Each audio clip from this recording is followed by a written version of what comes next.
اور اس سے گھر برباد ہو جاتے ہیں. ساس واقعی سچی مچی کی ظالم ہو کہ شوہر یا ساس یا کوئی بھی ایسے ریلیٹو اگر ظلم کر رہے ہیں تو یہ دیکھیں کہ یہ میرا شوہر یہ ادا نہیں کر رہا, میں بہت ٹینشن میں ہوں. السلام علیکم. ہمارے چینل پر آپ سب لوگوں کو خوش آمدید. میرا نام کاشف نعیم ہے اور امید کرتا ہوں کہ آپ سب لوگ خیریت سے ہوں گے. روزانہ کی طرح میں آپ کے لیے لے کر آیا ہوں ایک انفارمیٹیو ویڈیو جس میں مفتی طارق مسعود صاحب آپ کو قرآن و حدیث کی روشنی میں آپ کے مسائل کا حل بتائیں گے. ویڈیو شروع کرنے سے پہلے آپ سے چھوٹی سی ریکویسٹ ہے کہ ہمارے چینل کو سبسکرائب کر لیں تاکہ بآسانی ایسی انفارمیٹیو ویڈیو آپ کو ملتی رہیں. تو چلے سٹارٹ کرتے ہیں آج کی ویڈیو. شوہر یا ساس کی طرف سے تکلیف ہمیں پہنچتی ہے, اگر ہم اپنے بہن بھائیوں یا ماں باپ سے اس کا ذکر کریں تو کیا وہ بھی غیبت میں شمار ہوگا؟ بہت ہوشیار خاتون نے اپنا نام نہیں لکھا, شہر کا نام بھی نہیں بتایا.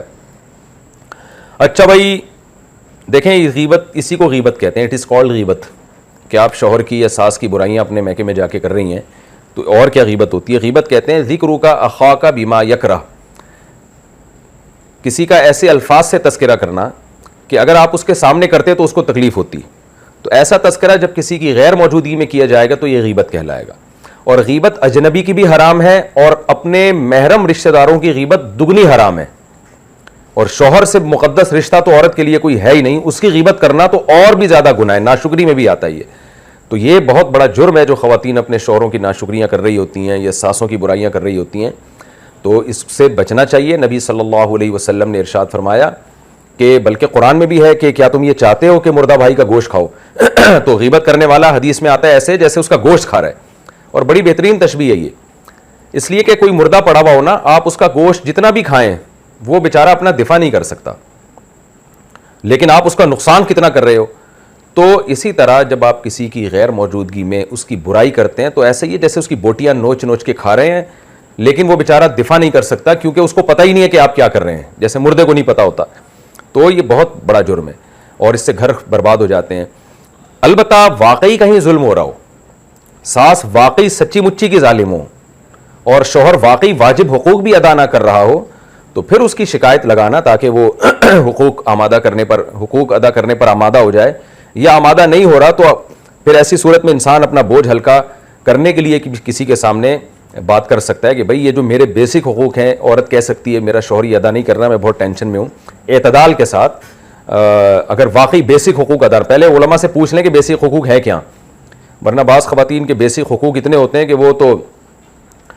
وہ یعنی اتنے زیادہ انہوں نے بڑھائے ہوئے ہوتے ہیں جو شرعاً واجب نہیں ہوتا شوہر کے اوپر. تو بیسک حقوق کا پہلے پتہ کریں, پھر واقعی اگر بیسک حقوق ادا نہیں کر رہا اور عورت کو تکلیف ہو رہی ہے تو پھر وہ اپنا غم ہلکا کرنے کے لیے اپنا یہ غم کسی کے ساتھ شیئر کر سکتی ہے, لیکن وہ بھی ڈھنڈورا نہ پیٹے, ساری دنیا کو نہ بتائے.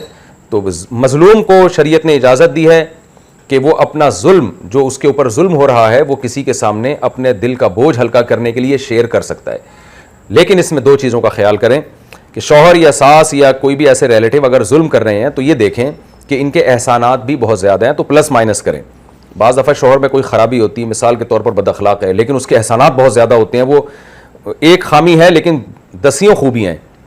تو شریعت کا بھی اصول ہے قیامت کے دن اللہ اعمال کو تولیں گے, وزن کریں گے کہ نیکیاں کا وزن زیادہ ہے یا برائیوں کا وزن. تو ہمیں بھی دنیا اسی اصول پہ گزارنی چاہیے.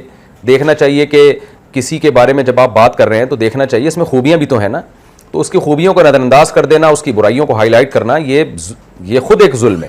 تو اس لیے اس میں ساس ہو یا سسر ہو یا شوہر ہو یا جٹھانیاں ہو یا جو بھی رشتے ہوتے ہیں, تو ان کے بارے میں یہ بہرحال غور کر لینا چاہیے کہ اگر ان میں ایک برائی ہے تو دوسری اچھائیاں بھی تو ہوں گی نا. تو اچھائیاں برائیوں کو پلس مائنس کر کے فیصلہ کرنا چاہیے کہ سامنے والا اچھا ہے یا برا ہے. لیکن بہرحال اگر واقعی ظلم ہو رہا ہے, ناقابل تلافی ظلم ہو رہا ہے, تو اس ظلم کو کسی کے سامنے شیئر کر لینا یہ غیبت میں, حرام غیبت میں بہرحال یہ داخل نہیں ہے. لیکن یہ جو آپ نے کہا ہے کہ ہمیں سکون نہیں ملتا جب تک وہ برائی ہم شیئر نہ کر لیں, تو یہ غلط چیز سے آپ کو سکون مل رہا ہے. اپنی عادت چینج کریں.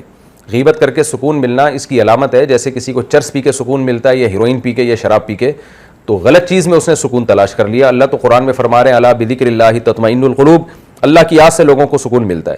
تو اچھے کاموں میں اپنی ٹائم اگر گزارا جائے تو پھر برے کاموں میں انسان کو سکون نہیں ملتا, اچھے کاموں میں ملتا ہے. اور کام ہی نہیں ہے تو پھر ظاہر ہے پھر بیٹھ کے غیبت ہی کرنی ہے, اور کیا کرنا ہے.